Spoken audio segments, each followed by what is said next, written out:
Hi, everyone, and welcome. It's In the Trenches. Eagles insider Dave Spadaro, along with Brian Westbrook, the Hall of Famer, and we're here to talk about the Eagles' defense. Sunday's win against the Houston Texans, 32-30. A lot of good things from the defense, Brian, but at the end of the day, an opportunity to close down the game with a big lead in the fourth quarter, and the Eagles gave up some big plays, and that is worrisome. Yeah, they did give up some big plays, but again, they gave up some big-time catches to one of the best, if not the best receiver in the game. And Hopkins, a very good player. You know he was going to eventually get his. I think our defense has to continue to play 4 quarters. 2 quarters, yeah, we can do that. 3 quarters, maybe. 4 quarters wins game. And you have to believe, if we're going to make it to the playoffs next week, of course, we're going to need our defense to step and play big. Not only the front 4, not only the back 4, we need the entire defense to play big the entire single game. And we have it. It's been rare for our defense to put together an entire game where you say the front floor has got it done and the guys on the back end have got it done as well. And I understand. I think there's an exhaustion level on this football team. But I got to point out the Warriors for the Philadelphia Eagles. And those Warriors are the men up front. The job that Michael Bennett and Fletcher Cox and Brandon Graham and Chris Long, who had 2 sacks on Sunday, the job that they have done with the number of reps that they've taken in the last 3 weeks, truly impressive.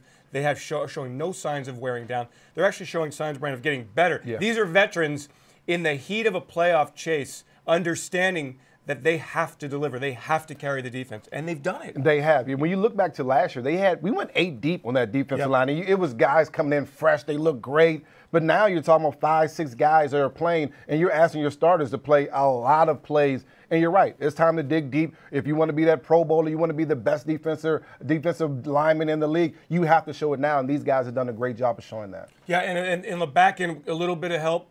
Jordan Hicks back on the field, 5 tackles, pass deflection. Good to see him. We'd love to see Jordan Hicks out there every single week. And he'll be an interesting offseason case, scheduled to be an unrestricted free agent at the end of this year.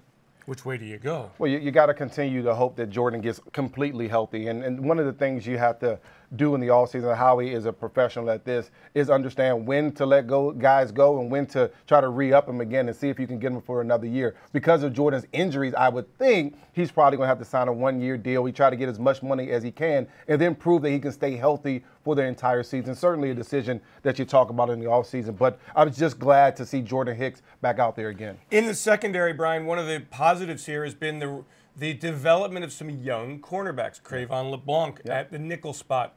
Rasul Douglas getting a lot of playing time on the outside. Avonte Maddox now on the outside. As you look at those 3 kind of in the big picture, what do you see?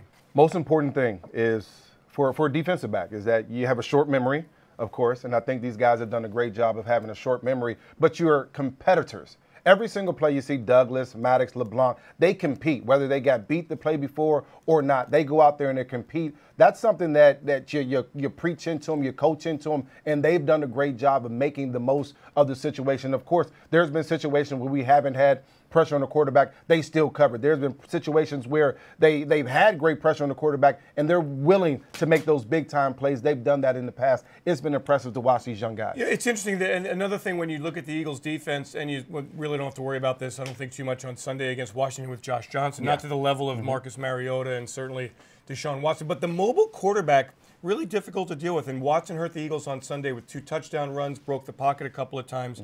It's really difficult to handle that kind of quarterback. Well, it's not just with the Eagles. That's across the league. Yeah. I mean, you see guys have problems with Lamar Jackson. You see guys back in the day have problems with Michael Vick. That's because defenses are not set up to stop the mobile quarterback. Defenses are set up to attack the quarterback in the pocket. And when guys move around a little bit, we saw that again with Mariota, when guys at the quarterback position move around a little bit, now defenses are worried because you have linebackers that are 10 yards deep in their pass drops trying to catch up to, a lot of times, an athlete like Deshaun Watson that's much faster and more agile than some of our linebackers. It's just tough to do. One of those things you have to do as a defense, allow him to get a little bit of yards, but then you come down and when he has an opportunity, you take advantage and hit that quarterback in the mouth. We did that just a bit yesterday. Yeah, for sure. Chris Long, 2 sacks. Congratulations to him. Terrific season to date. 1 more to go and hopefully more after that.